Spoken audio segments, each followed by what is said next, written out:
disease. Do we have it projected? Is it being projected? All right. Peptic ulcer disease. So I'll be going through the outline. Second slide.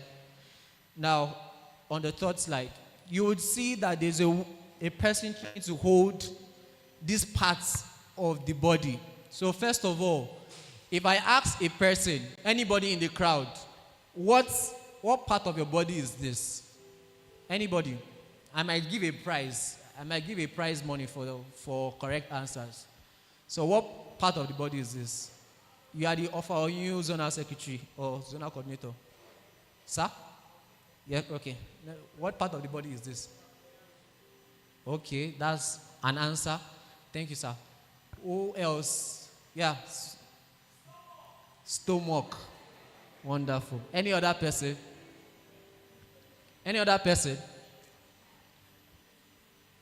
Thank God I did not. Yes. The what? The abdomen, the lower abdomen. All right, thank you, sir. So thank God I did not give the amount I was supposed to give. I didn't say the exact amount that I wanted to give. But usually, there's a message, your abdomen. So your abdomen has a lot of parts. There are a lot of parts in your abdomen. As a matter of fact, anatomically, your stomach is usually oriented more to the left than just in the center. All right, so that's just that about that. So what is peptic ulcer disease? So peptic ulcer is simply a disease. I'm going to use very, very simple terms because I understand that not many of us are medically inclined. And for the purpose of passing information, I would like to use a very simple terminology that we can all relate with. So peptic ulcer is a disease that affects the stomach and the intestine. Can we say it together? Peptic ulcer is a disease that affects the stomach and or the intestines. All right, so the reason why this disease occurs is because the stomach in itself produces something called an acid. So when there's an excessive secretion or excessive production of that acid can destroy the stomach or the linings of the stomach, as it were. So it is a case of what you produce is becoming injurious to you. So when the stomach produces an acid to a very large extent, it can also affect the stomach. Next slide. So that is, I'm on the 5th slide.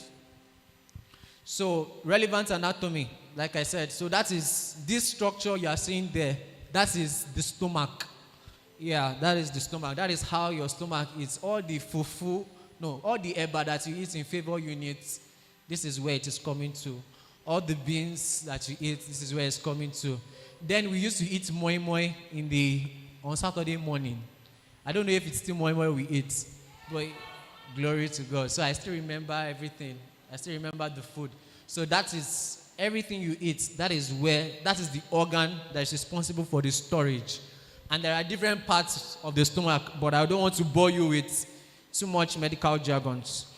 So we'll go to the next slide. The epidemiology just means distribution. So 4.6 million people are annually affected by peptic ulcer disease. That's in the US.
All right, I understand that, so just learn to balance it. It's not every time that it's you and food, you and food.